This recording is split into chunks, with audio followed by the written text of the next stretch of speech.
Eu vou pedir licença para falar sentada. Eu peguei uma dengue agora pela segunda vez. E eu ainda estou me recuperando. O primeiro evento assim, que eu estou participando depois. Eu não sei o que aconteceu, mas às vezes eu fico rouca. Mas, então, já peço data venha aí. E os joelhos ainda estão doendo um pouco, e a dor é insuportável. E pela segunda vez, a dor é pior. E que Deus me proteja da terceira, porque... bem, acho que foi muito bom, né? Essa dupla que nós já tivemos, do André e do Antônio.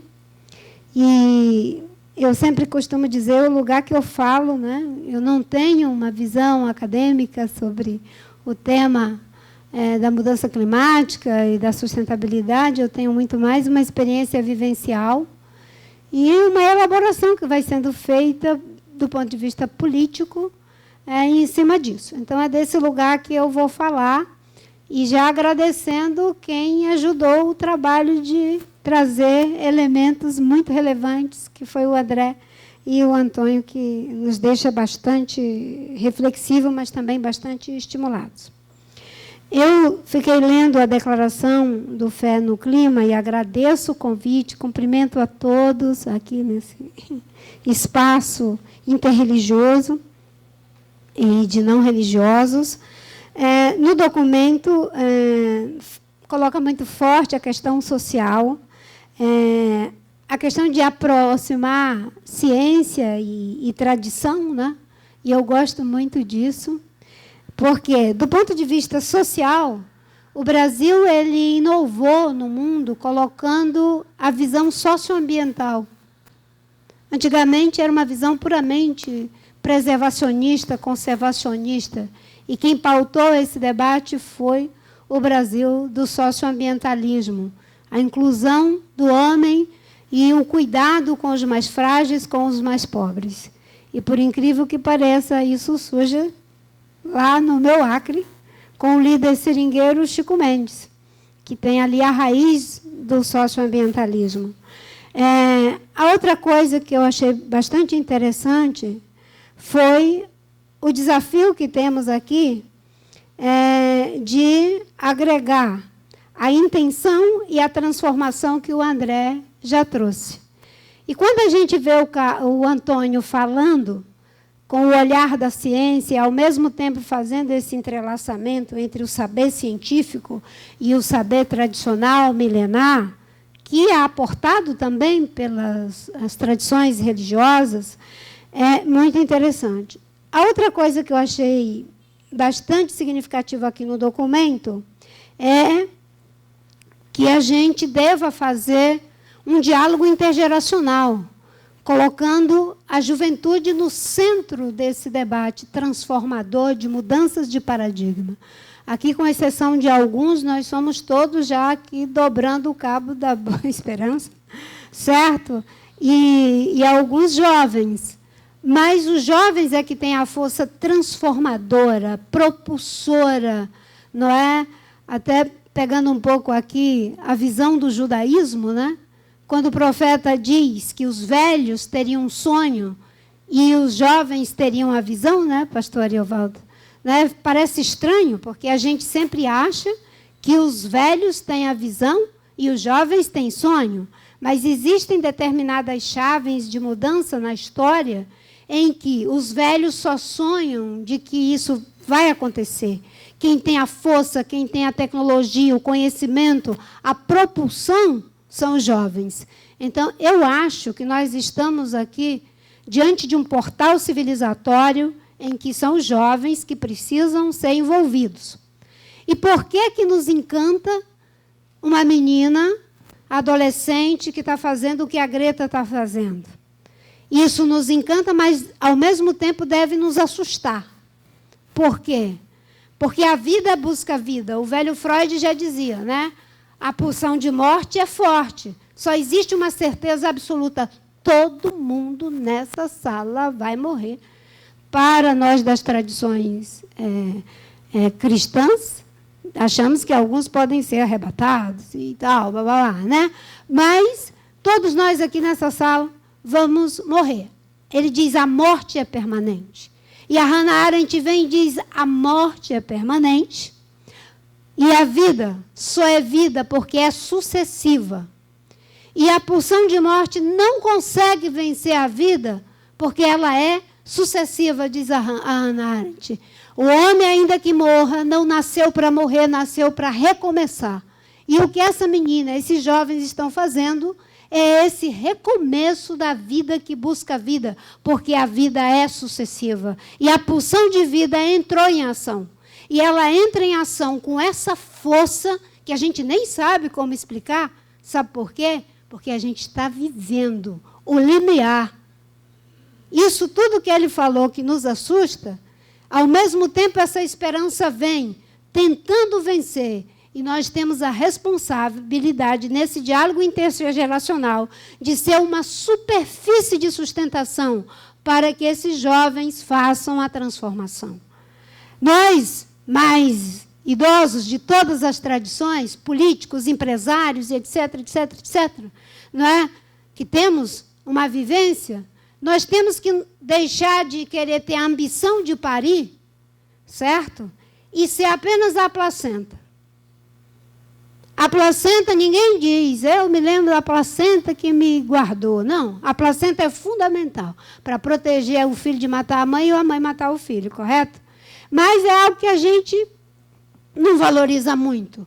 Mas nós temos que assumir esse lugar de placenta para poder gerar esse novo modelo de desenvolvimento, esse novo modelo de nos relacionar com a natureza, de nos relacionar um com os outros, de nos relacionar com a ciência, com as tradições.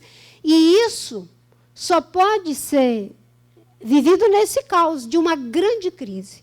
Então, eu me sinto muito estimulada para participar desse debate com esses termos de referência, porque eu acho que a gente tem que abrir um pouco, não é? Para poder chegar nesse objetivo que o André e o Antônio nos colocaram. Os problemas são claros. Ou a gente protege as florestas, ou é pior até do que as emissões puras e simples.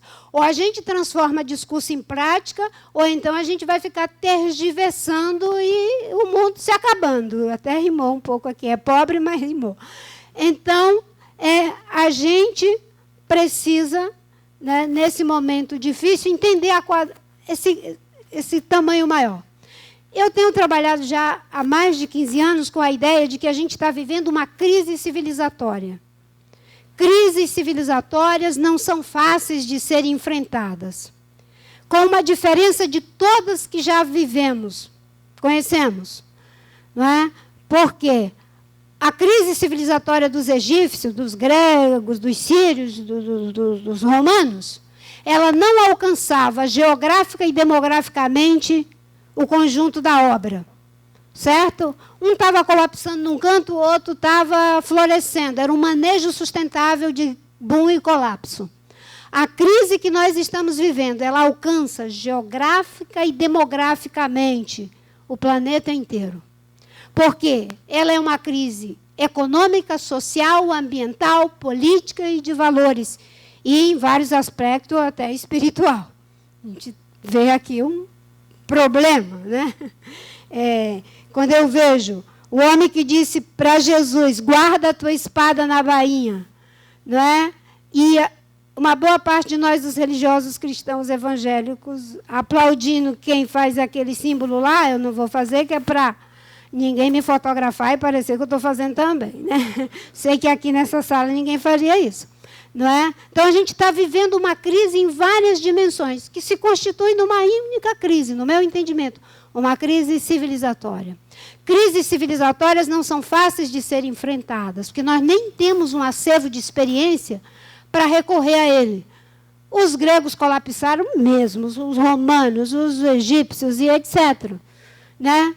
Agora, com uma diferença. Eles não acabaram com tudo.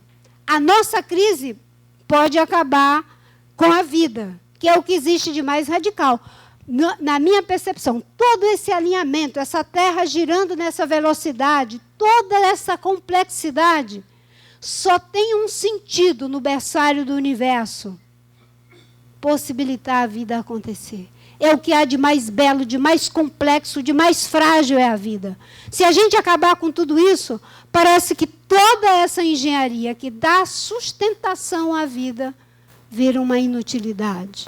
Então, nesse momento que está em jogo, nessa crise civilizatória, é a possibilidade de a gente comprometer a sustentação da vida no único lugar que a conhecemos, por enquanto, que é no planeta Terra. Então, crises civilizatórias, para serem enfrentadas, não são apenas com técnica, certo? Ela é muito importante, mas ela é enfrentada com valores, com ética, com política, com espiritualidade, com filosofia, tudo blá, blá, blá, totalmente intangível. Mas esse blá, blá, blá, totalmente intangível é o que move o mundo. Para mim, a coisa mais concreta que existe chama-se sonho, ideais. Não é? São eles que movem a humanidade. Se alguém fizesse um empreendimento, vamos fazer uma revolução, botar o nome de Revolução Francesa, isso vai derrubar as monarquias, vai criar as democracias, isso vai criar um sistema econômico, político, científico, que vai atravessar séculos, vamos sair de 1 bilhão de seres humanos para 7 bilhões de seres humanos, vamos sair de uma média de vida de 30, 40 anos no máximo, para 90, 100 e etc. Vamos financiar isso? Não tinha quem botasse um centavo. Ninguém, isso é empreendimento de doido. Mas alguém começou a condensar 3 grandes palavras: igualdade, liberdade, fraternidade. Isso moveu o mundo na direção de um dos maiores empreendimentos transformadores já visto. E chegamos até aqui. Só que chegamos até aqui e, como tudo que tem começo tem fim, estamos em colapso. E se a gente não se compreender no colapso, a gente fica fazendo uma coisinha aqui, uma coisinha lá, mas não liga o lé com o cré. É insuficiente. Um dos indicadores que estamos vivendo um colapso é quando o sistema ele lança a mão da raspa do tacho. Já não serve o que disfarça, já não serve o que tem nuance, já não serve o que tem curva. Tem que ser reto, tem que ser grosseiro, tem que ser primitivo. E o sistema está fazendo isso em vários pontos do mundo, na política, na cultura, na espiritualidade, em todos os cantos. Para ele sobreviver, ele diz: eu quero agora um cabra que diga que não assina o acordo do clima. Eu preciso de um cabra que diga que agora não entra mais um migrante, eu vou fazer um muro. Eu preciso de um cabra que diga agora que não tem mais 1 centímetro de terra para índio. Isso é um indicador de que a gente está vivendo uma grave crise, que é quando o sistema lança mão do que há de mais primitivo para sobreviver. E vai isolando o que tem nuance, o que tem algum tipo de senão, porque ninguém gosta de senão, certo? Porque que muitas vezes, e é difícil, porque até bem pouco tempo eu atuei assim no espaço da política eleitoral, não é? Por que é muito difícil? Né? Porque você diz: não, pode sim usar a Amazônia, desde que. Se você diz o tal do desde que, você é contra o desenvolvimento da Amazônia. Pode fazer a estrada, desde que. Ah, você é contra, não quer o desenvolvimento. Pode gerar emprego usando, sei lá o que, o minério, o que for. Ninguém quer nuance, quer tudo direto, no frontal. Então, eu acho que primeiro tem a visão do contexto, é o contexto de uma crise civilizatória. Para enfrentar essa crise, no meu entendimento, a gente tem que buscar um novo modelo, que contraponha esse modelo que nos levou ao colapso.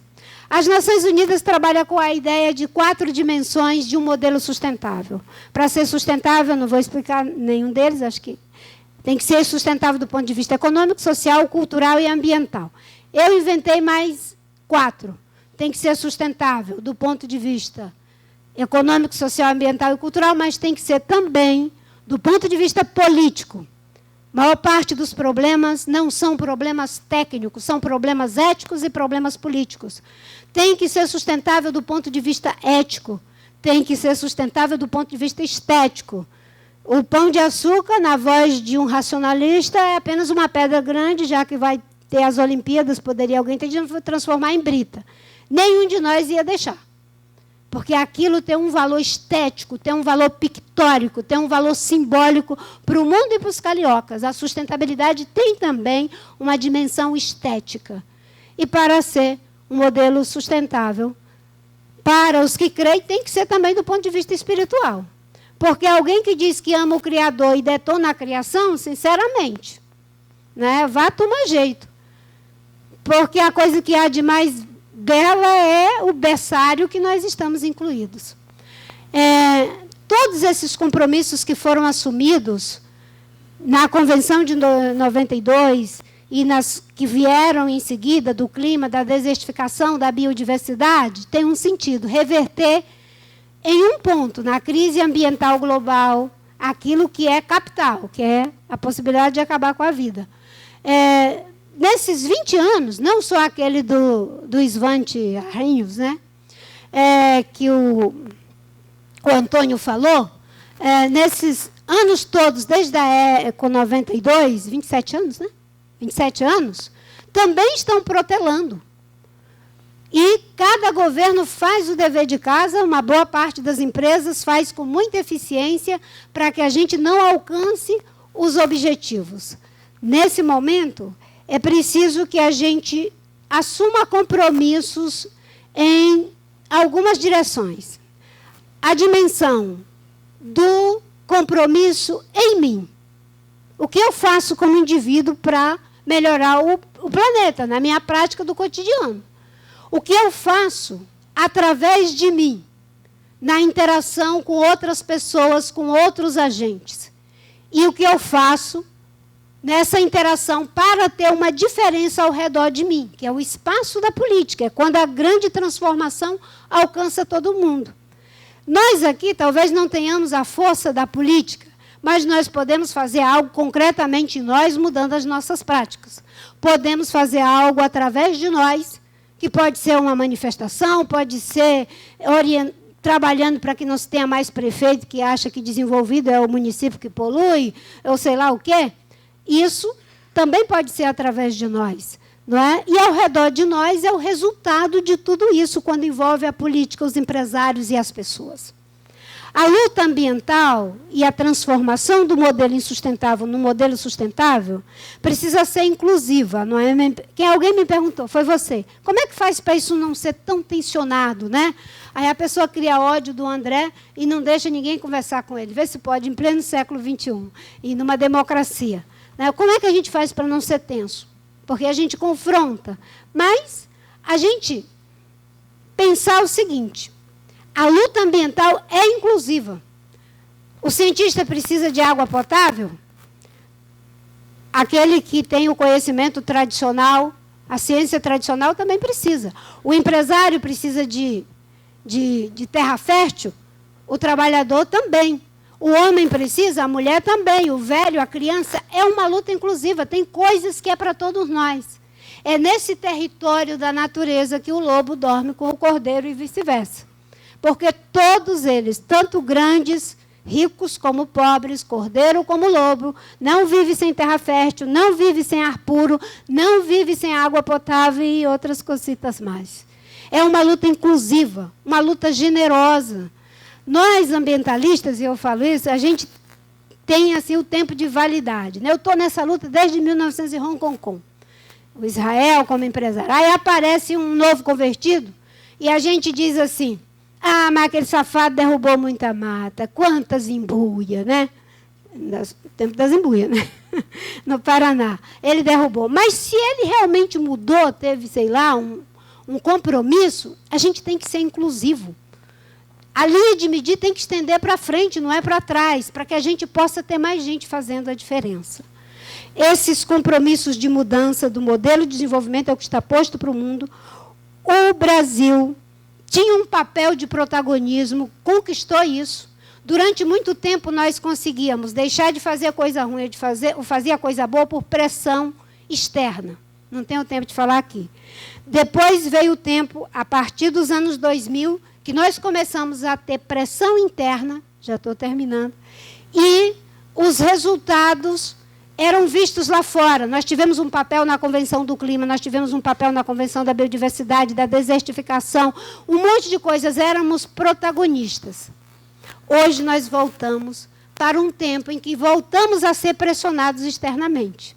Olha o que o Macron disse, que a Angela Merkel disse. A gente fala de retrocesso, estamos tendo retrocesso com esse governo. Não são retrocessos. É pior, é uma regressão. Nós estamos voltando a um ponto anterior à década de 90, quando os políticos tomavam decisões ou deixavam de tomar decisões negativas por constrangimento internacional, ético, ou por interesse econômico. Hoje, sequer constrangimento há, infelizmente. Hoje, sequer conhecimento para saber o que pode prejudicar, inclusive economicamente, há. A sensação que eu tenho é que nós temos um governo, não todos, majoritariamente no núcleo duro, inconscientemente incompetente para lidar com a complexidade do mundo que nós estamos vivendo. E essa inconsciência da incompetência é a pior coisa que tem. Porque quando eu sou conscientemente incompetente, eu busco socorro. Quando eu sequer tenho consciência da incompetência que tenho, eu vou na trola e sei lá o que acontece. O problema é que são decisões de acabar com a Secretaria de Mudanças Climáticas, de aprovar um projeto que acaba com a reserva legal na Amazônia, é mais 40% de desmatamento. Fala o que acontece já com os 20% que foi desmatado. Joga essa bomba de carbono para ver se não muda todo o regime de evapotranspiração da Amazônia. É criar um desmonte de toda a estrutura ambiental, é perder protagonismo, é virar pária na agenda internacional de uma coisa que não tem explicação. Então, eu acho que o nosso desafio, já concluindo, é o desafio, e eu vou falar duas coisas terríveis que o Bernardo chama de marinês cartiço. A gente precisa criar coisas parecidas com essas, não é? Fazendo aquilo que eu chamo de uma dispersão agregadora. É um paradoxo. O que seria essa dispersão agregadora? Estamos unidos nos princípios, nos valores, temos que enfrentar essa crise porque a vida está em jogo. Esses valores serão dispersos por muitos segmentos, independente da crença, independente da condição econômica, independente de tudo, né? Isso vai se dispersando. Mas não é uma dispersão desagregadora, é para que a gente possa se agregar na ação. É uma dispersão agregadora. Você dispersa valores e você agrega a ação conjunta. Hoje nós somos desterritorializados. A polarização faz com que pessoas que querem pensar, que querem trabalhar na nuance, que não é só o bem, o supremo mal, cada um se vê como o supremo bem e o outro como o supremo mal, não é? Essas pessoas vão ficando sem território. E a gente vai cada vez mais perdendo força. Hoje, muitos de nós aqui preferem apanhar sozinho do que acompanhado, sabia? Bem, eu já apanho porque eu sou budista.